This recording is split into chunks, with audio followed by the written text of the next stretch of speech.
Assalamualaikum warahmatullahi wabarakatuh. Selamat datang di Horror Story bersama saya Jojo. Apa kabar teman-temanku semua? Aku harap kalian dalam keadaan sehat dimanapun kalian berada dan dimudahkan segala urusan kalian semua. Kali ini, admin akan menceritakan cerita mistis pendakian yang dialami oleh Aris Rizky Ardiva saat mendaki Gunung Lawu beberapa tahun lalu. Bagaimana kisah lengkapnya? Langsung saja kita simak ceritanya.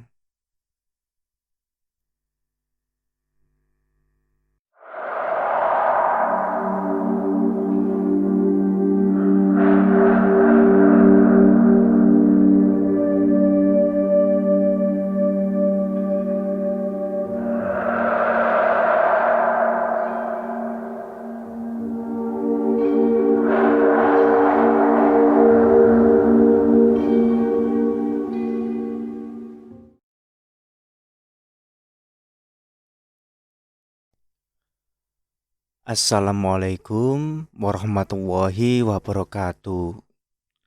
Selamat datang di Horror Story bersama saya Jojo. Apa kabar teman-temanku semua? Aku harap kalian dalam keadaan sehat dimanapun kalian berada dan dimudahkan segala urusan kalian semua. Kali ini, admin akan menceritakan cerita mistis pendakian yang dialami oleh Aris Rizky Ardiva saat mendaki Gunung Lawu beberapa tahun lalu. Bagaimana kisah lengkapnya? Langsung saja kita simak ceritanya.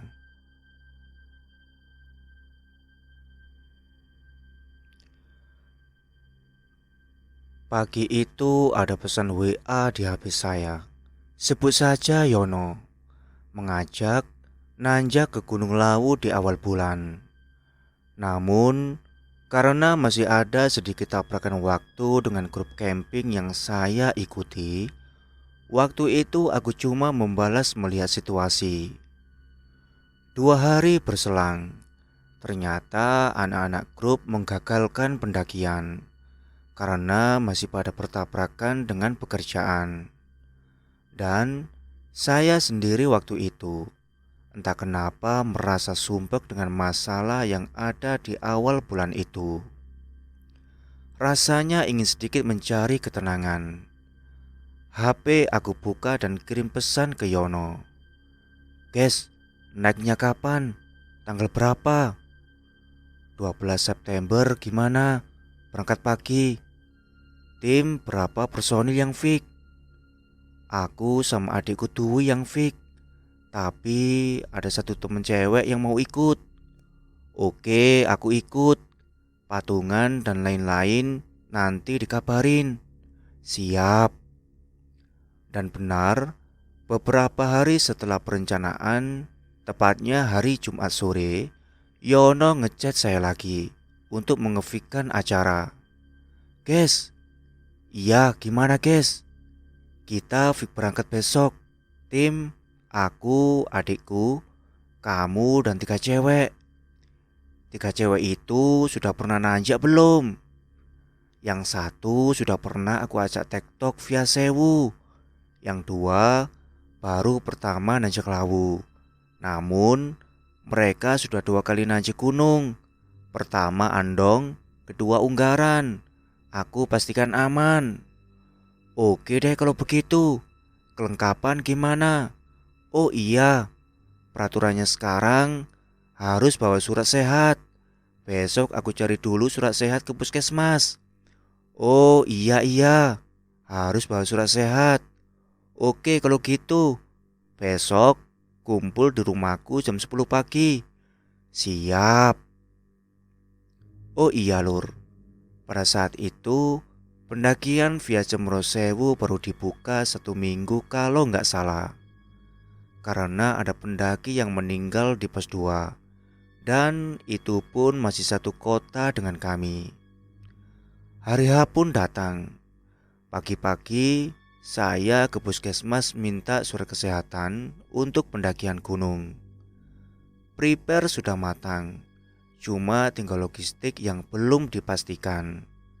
Biasanya, kumpul dulu baru hitung dan perkiraan logistik yang dibawa.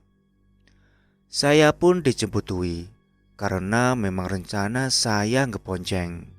Sesampainya di rumah Yono sudah pada kumpul, dan saya kenalan sama 3 temen cewek baru. Sebut saja Ajeng, Mia, dan Rizka. Mereka teman kerja Yono.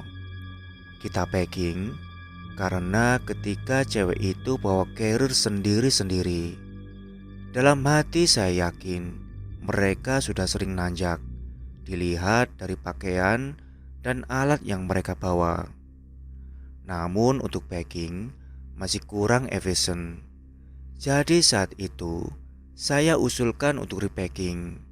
Kita maksimalkan yang dibawa dan kita sisakan 1 atau 2 orang yang free tidak membawa tas carrier untuk jaga-jaga gantian bila ada salah satu rombongan kecapean gendong tas.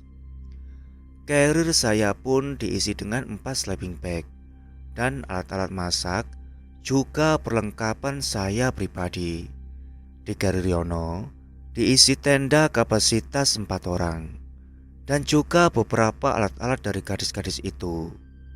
Kita memang bawa 2 tenda karena tidak mungkin kita tidur satu tenda dengan cewek-cewek.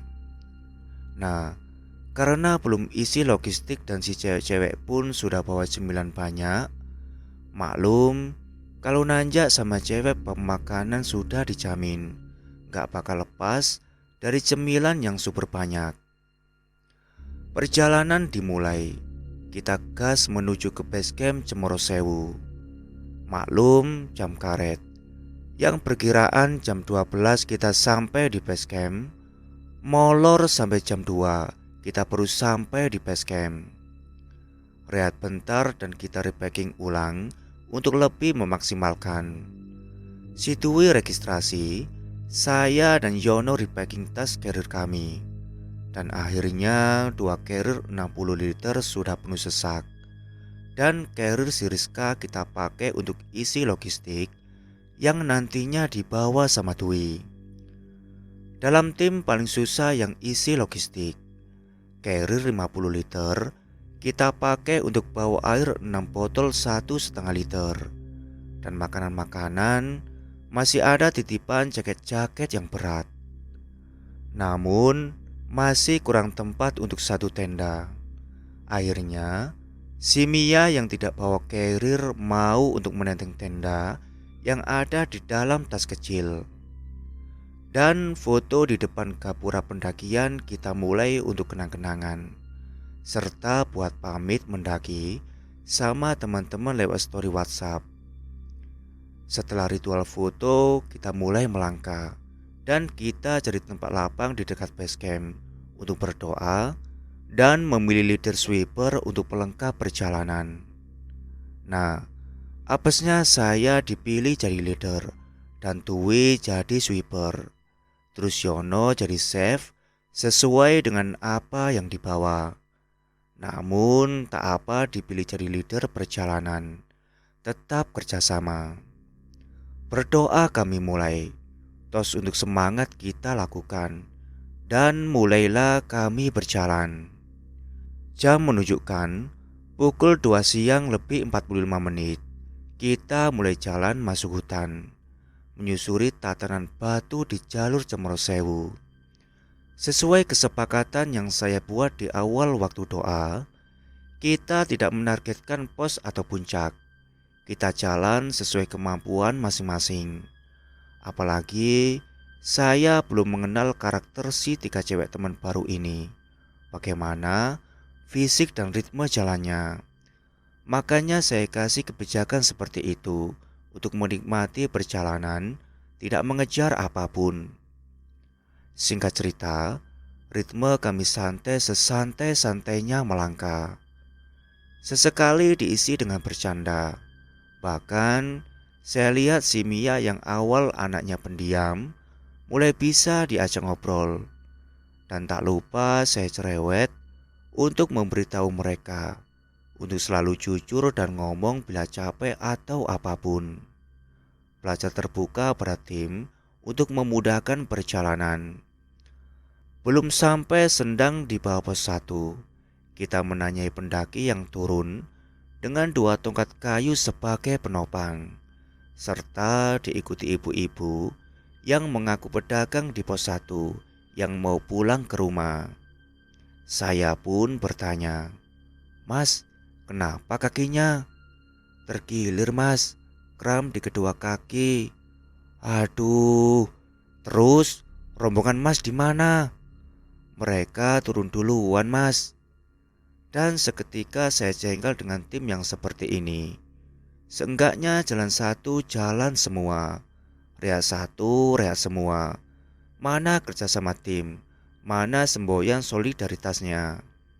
Ketika cewek itu pun menggerutu, "Kebangetan teman-temannya. Coba Mas Dwi hubungi pihak Basecamp." Masnya yang tadi berdiri, saya dan Yono Papa untuk duduk di samping jalur. Si ibu pun berkata, "Tadi mas saya ikuti dari Sendang. Coba hubungi pos. Dan masnya biar di sini. Nanti dijemput dengan motor." Oh iya guys, di Cemoro Sewu bila ada urgent tim, Ranger siap menjemput dengan trail. Itu pun di bawah pesatu yang jalurnya masih bisa dilewati motor. Si Dwi yang dari tadi ngubungi via telepon gak diangkat sama salah satu ranger. Dan kami kelupaan tidak bawa HT yang tertinggal di sepeda motor. Si ibu warung ini turun dan saya nitip pesan untuk disampaikan ke pihak Basecamp kalau ada pendaki yang cedera. Dan ibu ini pun jalan. Si masnya kakinya diluruskan sama Yono. Saya bagi air minum yang saya bawa. Dan ada bawa-bawa porter yang baru turun sedikit berlari. Saya hentikan untuk menyampaikan pesan ke pos kalau ada pendaki cedera. Si bapak dengan cepat turun sambil sedikit berlari. Alhamdulillah sore itu masih banyak yang turun. Tak lama kemudian ada 2 pendaki muda turun. Saya minta tolong untuk menemani dan memapa masnya ini untuk jalan pelan-pelan. Siapa tahu sudah bisa enakan kakinya. Dan alhamdulillah lagi, mas-mas ini mau membantu. Karena waktu itu kami mau berangkat, jadi saya putuskan minta bantuan para pendaki yang turun untuk bantu mas-mas tadi berjalan turun ke base camp. Apa sih motivasi naik gunung, puncak, foto atau pengakuan? Semua itu tidak berlaku bila sikap sombong dan ego masih ada di dalam dada. Seorang teman cedera setidaknya kita jaga, kita bantu, kita temenin kalau tidak bisa menggendong. Biar yang sakit itu bisa mensugesti pikirannya, menenangkan hatinya, dan semangat untuk bisa lanjut jalan. Karena ada teman yang perhatian. Kalau begini, yang cedera drop, sudah kaki sakit, teman jalan duluan ninggalin. Sungguh bukan sikap para pendaki, hanya pencari instastory. 30 menit kami buang untuk membantu mas-mas yang sakit tadi. Kita pun melanjutkan perjalanan. Jam 4 sore lebih 15 menit, kita mulai jalan. 15 menit kemudian, kita sampai di Sendang. Karena belum pada sholat, kita rehat untuk sholat. Karena di Sendang ada airnya, kita bisa pakai wudhu untuk sholat. Jangan tanya gimana rasanya, dingin sekali airnya. Kita gantian sholat asar. Di situ juga ada teman ngobrol pendaki dari Wonosobo yang bersama keluarga. Terdiri ayah, teman ayahnya, ibu dan 2 anaknya. Rasanya pengen kelak bisa naik sekeluarga seperti itu. Dan ada satu rombongan para YouTuber nyebat sambil kenalan sama mereka. 15 menit kita rehat, kita lanjut jalan sampai di pos 1.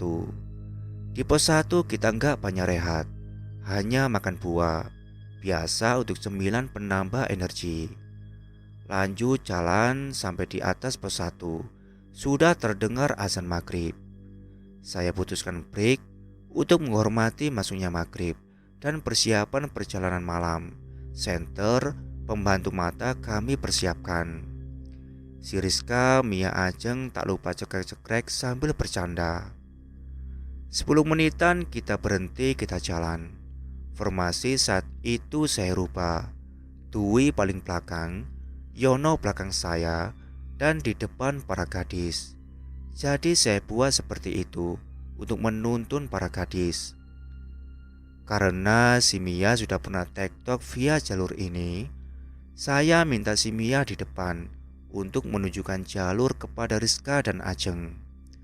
Nah, saat itu muka Ajeng berubah. Mungkin saya kira saya belum kenal Ajeng, namun si Yono membisiki kalau Ajeng berbeda. Saya pun mencoba bertanya ke Ajeng, "Kenapa Ajeng? Tasmu berat ya?" Enggak mas. Kalau berat, biar dibawa Rizka atau Mia." "Enggak kok mas. Ada masalah. Masalah pacar kali. Hahaha," sahut Rizka. "Enggak ya kak, enggak ada apa-apa." "Mbak jangan mikirin yang enggak-enggak. Los pikirannya. Kita nikmati. Ayo semangat," sahut Mia. "Iya Mi," jawab Ajeng. "Kenapa gak tahu-taunya kamu kayak gini," sahut Yono. "Enggak kok mas." Aneh, namun saya sudah mengira pasti ada apa-apa. Di sela perjalanan, saya melihat di batuan ada nama-nama yang dicoret-coret dengan spidol. Vandalisme anak alay. Saya berhenti sejenak dan membacakan Al-Fatihah. Semoga nama yang ada di batu itu diampuni dosanya dan diberi tempat terindah oleh Tuhan yang Maha Esa. Hanya batu nisanlah yang ada namanya, dan prasastri yang ada nama toko yang meresmikan. Jadi di batu-batu ini, saya anggap mereka menuliskan nama, biar dianggap seperti batu nisan. Lanjut, perjalanan gelap pun sudah dimulai. Senter sudah dihidupkan dan saya sama Mia jalan duluan. Kok anak-anak belum sampai? Saya teriakin. Mereka jawab tidak jauh di belakang saya. Nah, sesampainya di tempat saya berhenti, si Ajeng langsung duduk seperti lemas. "Bruk!" Pundakku sama perutku sakit. Kita semua mencoba menolong Ajeng dengan membuka cemilan roti. Kali saja Ajeng lapar. "Kamu kenapa Jeng? Sakit?" "Enggak mas, cuman perutku sakit sedikit." "Mau em?" "Enggak mas, tapi enggak tahu sih, aku lupa tanggal M-ku." Tas kami letakkan dan kami buka minuman dan cemilan untuk isi tenaga. Ada coklat batangan saya kasih. Ajengnya enggak mau. Anaknya pemalu. Karena terlalu lama berhenti, kami mulai merasa dingin. Lalu saya putuskan lanjut jalan. Tas Ajeng dibawa Rizka. Sekarang Ajeng tidak membawa apapun. Pelan tapi pasti, kita sampai di pos 2. Jam 7 malam kita sampai di pos 2. Di pos 2 ada warung. Kita masuk ke warung itu untuk beli teh panas untuk penghangat dan makan nasi bungkus yang ada di warung itu. Spesialnya jalur Cemoro Sewu dikarenakan tidak bakalan kelaparan karena ada warung di pos sepanjang jalur. Yang tidak ada hanya di pos 3 dan 4. Namun kalau pendaki yang ramai, selalu ada penjual juga di pos itu. Di dalam warung saya putuskan rehat sampai jam 9, biar Ajeng bisa tidur bentar untuk memulihkan tenaganya. Dan tahu nggak guys, sebelum makan, Ajeng wajahnya pucat pasi. Namun setelah makan, dia sudah bisa bercanda dan sehat walafiat. Ternyata dia hanya lapar. Karena entah kenapa malam itu dingin sekali. Saya sudah pakai jaket sarung dan kaos yang baru ganti, masih kedinginan. Saya mencari perapian di belakang warung, tepatnya tempat si ibu memasak. Si ibu warung pun mengizinkan saya ngegeni di depan perapiannya. Hangat, di situ ada Mia dan Rizka. Si Ajeng tidur di samping Yono. Mia pun bertanya pada saya, "Mbak Ajeng tadi sudah sehat, Mas?" Tanya Mia. "Sudah, dia cuma kelaparan," jawabku. "Sudah aku kira, pasti dia lapar. Pemalu si anaknya." "Iya kan, dari awal aku udah bilang, kalau ada apa-apa omong saja, terbuka sama tim. Gak masalah lah kita masak mie untuk isi perut tadi." "Kayaknya gak cuma lapar, Mas, ada masalah lain. Soalnya dulu waktu keunggaran, dia strong, paling strong daripada aku sama Mia. Iya kan, Mi?" sahut Rizka. "Iya, Mas," jawab Mia. "Ya coba deh nanti gimana, biar tidur dulu tuh anak, nanti kita gas lagi." Misi mau masak air dulu. Ibu yang nunggu warung menghampiri dari belakang. Iya bu, maaf. Gimana bu, beberapa hari ini ramai pendaki?" tanyaku. "Rame mas, pas bulan suro wingi banyak yang naik. Namun kan malam satu suro ditutup, mereka lewat Cemoro Kandang," jawab ibu itu. Iya bu. Terus buka beberapa hari ada pendaki yang meninggal di sini." "Hus mas, jangan dibahas. Biarkan dia tenang. Dia sudah damai." Maaf bu." Terhentak kata ibu warung ini, saya merasa memang pertanyaan saya salah. Dan yang meninggal di pos 2 ini diberi tempat terindah oleh Tuhan. Keasikan kita di depan perapian. Dari dalam, Yono panggil kita untuk lanjut jalan karena sudah jam 9 malam. Wah, nggak terasa, kegeni di depan tungku sampai lupa waktu. Kita totalan, setelah dibayar kita lanjut jalan. Di dalam warung ngobrol sama bapak-bapak yang antar anak-anak gadisnya nanjak. Si bapak katanya kalau kakinya mulai oleng mau nenda. Beliau tidak menargetkan, yang penting anak-anaknya bisa sampai ke puncak. Kita prepare untuk lanjut. Saya sendiri pakai sarung seperti ninja. Soalnya malam itu dingin sekali. Mungkin peralihan musim jadi dingin sekali. Kalau orang Jawa bilang bediding. Suhu bisa-bisa capai 14 derajat Celcius. Formasi seperti tadi. Rizka di depanku, Mia Ajeng di depan. Kita melangkah pelan karena pos 2 ke pos 3 mulai menanjak. Walaupun sudah ada tatanan batu, namun menurutku pijakan kaki bertumpuk kepada dengkul, jadi merasa berat. Apalagi jalan malam, oksigen berebut sama pohon. Dari depan Ajeng teriak bonus. Betapa senangnya ketika nanjak dan ada kabar bonus. Bonus adalah sebutan untuk jalur datar. Lumayan bisa lemesin dengkul yang mulai panas di persendian. Nah, waktu itu Rizka di depanku. Dia jalan mau keluar jalur. Saya refleks pegang tasnya. Mau kemana?" "Lo, tadi kaki Ajeng." "Udah lanjut, zikir dan baca-baca sebisamu." Yono yang tahu pun terus pindah posisi di depan Rizka. Yap, tanpa dikomando tim yang cowok buat sebisa mungkin tenang, anggota cewek biar tidak ada yang drop atau ketakutan. "Ikuti kakiku kak," sahut Yono. Dan Yono naik sambil nyanyi memecah keheningan. Di atas Ajeng sama Mia duduk menanti kita dan menyoroti jalur kita. Pelan tapi pasti, si Mia yang awalnya cuek dan di depan minta break untuk bergantian. Ternyata Mia entah tahu atau lihat sesuatu. Lalu memutuskan masuk di barisan tengah. Yono langsung di depan dan minta gadis-gadis ini di belakangnya. Formasi kita rubah.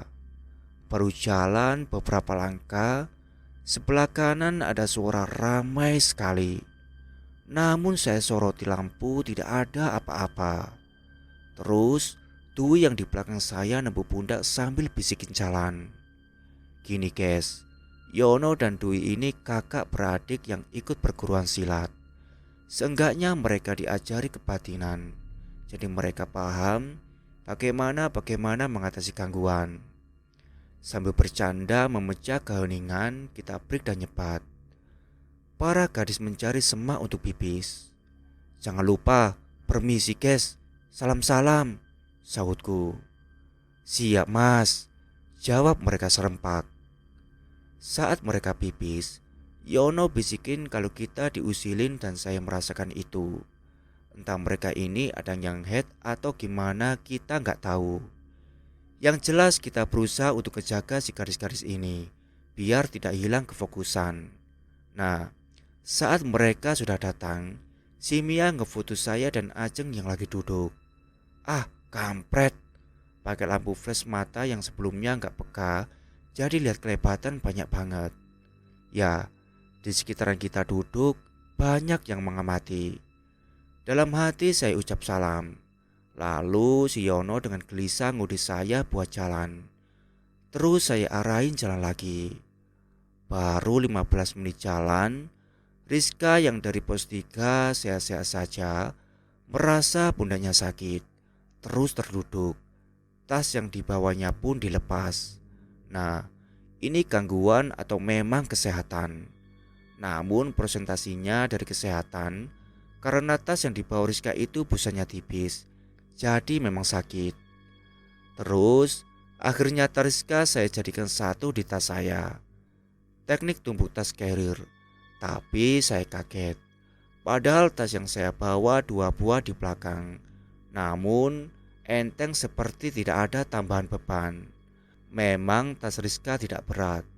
Waktu repacking hanya baju ganti, sleeping bag, sama makanan ringan di tasnya.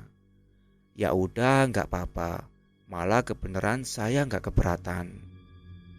Kita jalan lagi dan pos 3 sampai. Namun di sekitaran shelter sudah penuh tenda. Nggak mungkin nenda di situ. Terus saya lanjut naik ke atas. Ada sedikit tempat untuk ngediriin satu tenda kapasitas 4 orang. Saya tanya Ajeng dan Rizka, lanjut atau tidak? Kata mereka nenda, badannya sakit dan dingin. Ya udah, setelah diskusi kita fikirkan nenda di pos 3, tempat yang didapat di atas jalur. Sedikit nanjak dan tas kita bongkar. Dwi dan Yono pasang tenda. Saya buka kompor untuk masak air panas dan menghangatkan tangan buat si gadis-gadis. Dan saya bantu Dwi pasang tenda. Setelah tenda berdiri, saya masuk dalam tenda untuk memasang matras untuk alas. Saya tata sedemikian rupa dan posisi tidur nantinya. Tenda terpasang, sudah tertata. Saatnya masuk ke tenda. Tenda kita satu, kita pakai buat berenam. Si Yono buka tenda satunya untuk buat atap di depan tenda yang berdiri. Saya, Dwi dan 3 gadis tidur di dalam dan Yono di depan pintu tenda kita. Sebisa mungkin memaksimalkan tempat yang ada. Nah, malam di tenda itu saya mendengar orang berlari naik. Namun saat mendengar itu, Yono masih menali tenda. Saya tanya, apakah ada yang naik? Tapi katanya nggak ada apapun. Oke, berarti bukan dari kami yang lewat. Di dalam tenda kita bagi-bagi makanan. Dan saya tanya Ajeng sama Rizka keadaannya. Ternyata mereka kecapean. Ya udah nggak apa-apa nenda di sini. Dan cuaca malam itu dingin sekali. Di tenda Rizka cerita karena ngikuti anjuran saya untuk melihat kaki teman yang di depan. Nah, pas waktu saya tarik dia sedikit ngelamun dan lihat kaki Ajeng jalan lurus. Kaget dia waktu saya tarik. Dan benar saja, kebanyakan yang tersasar waktu perjalanan malam adalah melamun. Posisi tidur kami tata. Dwi di bawah kaki saya dan saya paling kanan. Samping saya Rizka, Ajeng dan Mia. Semalaman kita tidur berdempet-dempetan. Tengah malam jam 2, saya miringkan badan entah kenapa, paha saya kram. Saya teriak dan dibantu Dwi untuk melemaskan. Alhamdulillah, gak begitu lama kram yang saya rasakan sembuh dan kembali tidur lagi. Rencana summit jam 6, pada akhirnya jam 6 baru bangun. Dan keluar tenda lihat keadaan di luar yang wow walaupun dingin. Tidak dapat melihat awan atau pemandangan lainnya. Namun, masih bisa melihat warna-warna keindahan alam di pos 3. Dari HP saya suhu terhitung 10 derajat Celcius. Dingin sekali. Kopi diseduh, sarapan pagi kita masak. Para gadis masih pada di dalam kepompong tidurnya. Singkat cerita, jam 7 pagi tiba. Saatnya kita summit ke puncak dan trek pos 3 dan keempat. Nanjak, pelan tapi pasti dilewati. Ngos-ngosan terdengar dari mulut kami berenam. Dari atas, banyak sekali pendaki yang turun. Dan mereka bertanya ke kita, kok jam 7 baru naik? Apakah tektok? Ya kami jawab, kita camp di pos 3 dan nanjak santai-santai. Dari belakang kita diselip porter yang mensuplai logistik ke warung-warung di pos 5 dan Boyam. Saya dan Mia coba ngikutin langkah bapak-bapak super ini. Dan nafas saya putus. Hebat, fisik bapak-bapak ini. Manggul beban berat nanjak pelan tapi pasti. Dari jauh Rizka Ajeng dan Dwi pelan-pelan naik. Oh iya guys, saat ke puncak kami hanya bawa satu tas yang diisi cemilan dan air minum. Tasnya pun dibawa Yono. Yono tipikal gak sabaran. Dia jalan duluan. Namun saya sama Dwi ngiring cewek-cewek ini. Yang paling lama adalah ritual foto-foto mereka. Maklum kaum Hawa kalau lihat pemandangan indah lautan awan. 1 jam sudah kita jalan. Pos 4 di depan mata. Dan ternyata penuh tenda. Untung kita gak masa naik semalam. Kalau nekat, kasihan Ajeng sama Rizka. Di pos 4 kita bertegur sapa sama pendaki yang mau turun. Mereka pakai air mineral yang masih ada. Mungkin biar gak keberatan kali saat turun. Nah, di atas pos 4 ini, pemandangan sudah terhampar luas. Di dekat sumur Jolotundo, saya, Rizka Mia dan Ajeng rehat, lihat lautan awan. Dwi yang sama Yono duluan mereka menanti di pos 5. Dan saat saya mulai jalan lagi, entah kenapa, kehilangan fokus saya mau turun ke sumur Jolotundo ini. Untuk segera sadar, jalur saya harusnya sebelahnya. Goa Jolotundo ini banyak dipakai untuk para ritual bersemedi. Kabarnya di dalam goa ini banyak cabang dan mitosnya, bisa sampai ke Laut Selatan. Ya sebagai tamu, kita harusnya menghormati kepercayaan dan mitos yang ada untuk keamanan dan juga kelestarian legenda Gunung Lawu. Jalan 15 menit dari Jolotundo. Akhirnya kita sampai di pos 5. Dari pintu warung, ada satu pendaki yang memberitahukan kami ditunggu Dwi sama Yono. Namun, saya hanya bilang, kita tunggu di depan saja, sama menikmati pemandangan savana pos 5 dan lautan awannya. Gak berapa lama, Yono dan Dwi menghampiri. Putuskan lanjut jalan. Di tengah savana kita bertemu bapak dan anak-anak gadisnya. Mereka perjalanan turun. Kata bapaknya, kita ditunggu di Mbok Yem gak ada. Lanjut jalan. Karena panas, si Mia yang dari awal bawa payung, dia buka payungnya. Jadi sepanjang perjalanan muncak, dia pakai payung. Tak berapa lama kita sampai di Sendang Derajat. Dan di sendang itu nggak ada airnya. Akhirnya saya hanya beli buah pisang yang dijajakan di warung dekat Sendang. Dan di situ kami bertemu pendaki yang ngobrol di warung pos 2. Ternyata mereka nenda di Sendang Derajat. Obrolan kami tak begitu lama dan kami putuskan langsung jalan. Ketika di atas Sendang Derajat, kita diskusi mau ke Argo Dalam, warung Mbok Yem dulu atau Muncak. Namun saya kasih usulan Muncak dulu, baru makan, nanti takutnya perut sakit malah repot. Sesampainya di persimpangan kita ambil jalur ke puncak Hargo Dumila. Baru melangkah naik sebentar, Yono jatuh karena kram paha kiri. Setelah diurut dan enakan mau jalan lagi, ganti kram paha kanan. Akhirnya tas yang Yono bawa saya ganti gendong. Dan di situ Yono bilang suruh duluan, nanti disusul sama Dwi, biar lihat dulu agar ototnya lemas. Jadi saya naik bersama 3 cewek. Si Rizka dan Ajeng yang sudah habis nafasnya saya kasih ide untuk pelan-pelan jalan dengan memetik buah cantiki. Petik 1 makan, jalan. Petik 1 makan, jalan. Dan kita sampai di puncak. Dan Yono sama Dwi sudah menyusul kita sampai puncak Hargo Dumila 3265 mdpl. Oh iya guys, buah cantiki itu baik untuk perut. Daunnya juga bisa dipakai obat. Namun jangan serakah, kita makan secukupnya saja. Sisakan untuk hewan-hewan yang ada di situ. Jam 11 kita sampai di puncak. Foto-foto kita lakukan. Namun perut yang sudah lapar mengajak segera ke warung Mbok Yem. Kita putuskan turun ke Argo Dalam. Yono dan Dwi yang lari duluan, mereka makan duluan di warung Mbok Yem. Kami sampai mereka sudah selesai makan. Dasar pendaki nggak berani lapar.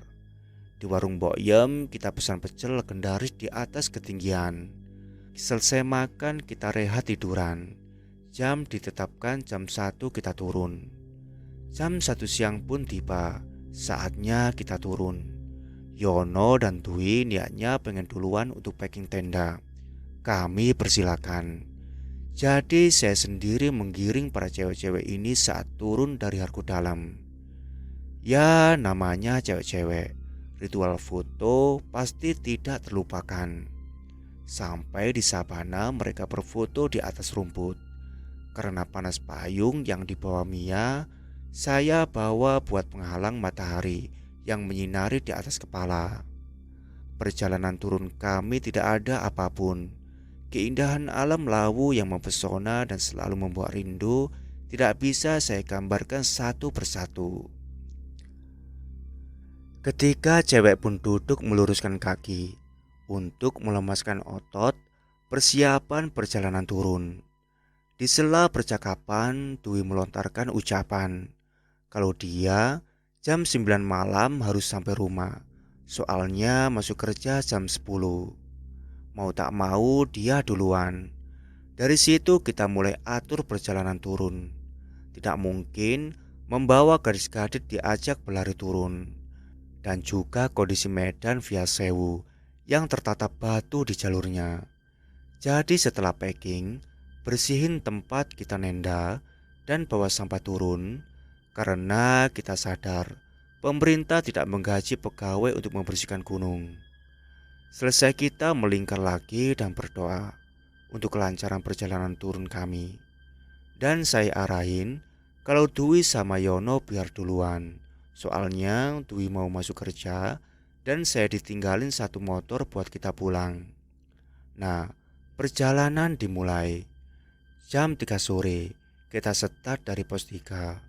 Perkiraan waktu jam 6 baru sampai ke base camp dengan langkah normal. Namun mengingat ada gadis-gadis ini, perkiraan saya nanti sampai base camp jam 7-an. Dan benar, di pos 2 kita sudah jam 4, rehat beli es, lalu kita lanjut jalan turun. Di pertengahan pos 2 dekat Watu Jago, Dwi, Ajeng dan Yono duluan. Saya sama Rizka Mia jalan santai. Kita santai sekali jalannya. Maghrib tiba pun kita masih di atas pos 1. Dan benar saja, sesampainya di pos 1 kita bertemu malam. Kami pun break dan menunaikan sholat sembari rehat. Di pos 1 kami disusul rombongan yang kemarin sekeluarga. Tak lupa salam sapa kita berikan. Sambil ngemil sisa logistik, saya persiapan senter untuk perjalanan malam turun gunung. Perlengkapan senter yang sepele namun banyak fungsi. Saya bawa dengan 2 baterai untuk cadangan. Jadi turun waktu itu kami masih ada penerangan. Karena melihat Rizka yang kecapean, tas kecil yang digendongnya pun saya suruh taruh di tas keril saya. Lanjut perjalanan turun bertiga. Siono, Dwi sama Ajeng sudah gak kelihatan. Mungkin sudah sampai di base camp. Kita jalan santai, mengingat Rizka yang sudah bilang kakinya berdisku, alias dengkul yang bergetar. Jadi saya banyak rehat. Formasi saya di belakang sendiri, di depan Ajeng, paling tengah si Rizka. Saya sambil menerangi mereka.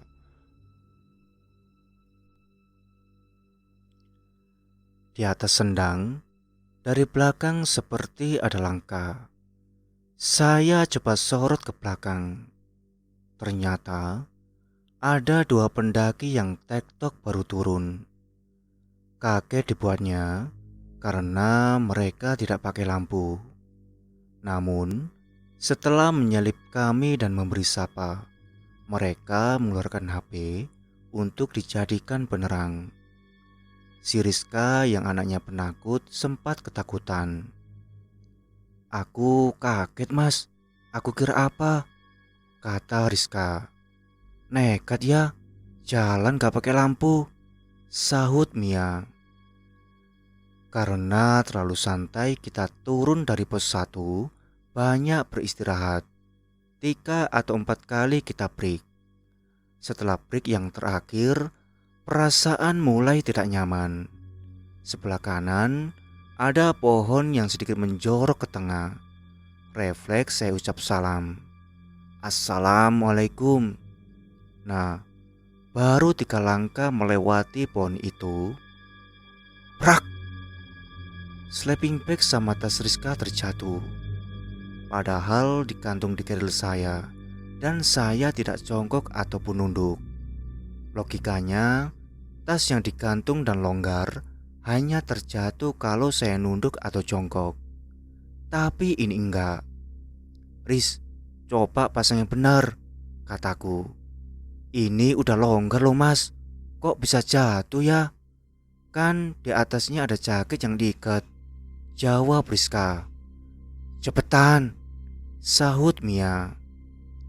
Kami bertiga diusilin mbahnya yang ada di pohon tadi.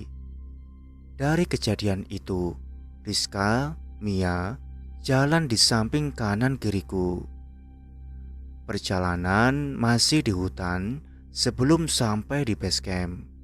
Dari jauh ada sorot lampu motor naik. Kami minggir memberi jalan. Kemungkinan ada pendaki yang cedera yang minta dijemput tim ranger. Dan benar, tak berapa lama kami disalip lagi sama motor trail tadi sambil bawa pendaki. Namun karena nggak terlalu jelas, saya nggak tahu cewek apa cowok yang dijemput tadi. 15 menit kita didahului motor. Akhirnya kita sampai di base camp Cemorosewu. Alhamdulillah, perjalanan kami sukses. Di pintu gerbang Ajeng nungguin kita. Ternyata Ajeng 15 menitan di depan kita. Dan ibu-ibu yang kemarin bawa anak itu ternyata yang dijemput tim ranger tadi. Kata ibu itu kakinya kram. Ajeng yang kesepian sendirian tanya ke kami, "Mas, jarakmu sama aku deketan ternyata. Tau gitu aku nungguin," kata Ajeng. "Lah, Mas Yono sama Mas Dwi kemana?" sahut Mia. "Dia balik duluan. Mas Dwi mau masuk kerja. Ini ditinggalin kunci motor sama STNK, jawab Ajeng. Oh ya udah kalau gitu, aku lapar, makan yuk. Soto dingin-dingin gini enak, jawabku. Aku pengen jeruk panas mas, sahut Rizka. Akhirnya kita beli makanan di seberang pos pendakian Cemoro Sewu. Di warung kita bagi cerita. Karena tim waktu pulang saya bagi di pos 2 karena mengingat Dwi mau bekerja. Di situ Ajeng bercerita. Katanya Ajeng turun selepas dari Watu Jago itu bareng Dwi dan Yono. Namun setelah sampai pos 1, dia itu lelah sebenarnya. Karena tanda-tanda rombongan saya belum muncul dan di pos 1 sendirian sudah mulai gelap dan senter dia sudah habis baterai. Mau gak mau, dia ikut jalan lagi. Katanya kakinya sudah gak bisa dikontrol antara kanan dan kiri. Yang jelas, dia kecapean dan duduk bersender di gapura pintu masuk Cemoro Sewu. Makan selesai, kita langsung cus balik. Saya ngeboncengin Rizka pakai motornya Dwi. Dan masih ada tragedi nyasar yang harusnya belok nganan, saya lurus terus. Lebih 3 kilo saya nyasar. Maklum mata ngantuk. Sampai di rumah Yono jam 10-an malam. Dan para gadis pamit balik ke rumahnya masing-masing. Pendakian Gunung Lawu via Cemoro Sewu sukses tanpa halangan apapun. Dari kisah saya di atas, banyak pelajaran yang saya bagi untuk dulur-dulur yang mendengarkan kisah ini. Solidaritas itu utama ketika pendakian. Karena ketika di atas gunung, bukan harga pakaian dan peralatan yang dilihat, bukan wajah rupawan yang dinilai, namun kesopanan dan kesolidaritasan tim yang utama. Tujuan mendaki adalah untuk pulang dengan selamat. Jadi tolong, jangan sesekali meninggalkan tim.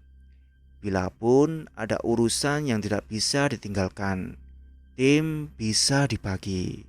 Jangan egois. Wassalamualaikum warahmatullahi wabarakatuh.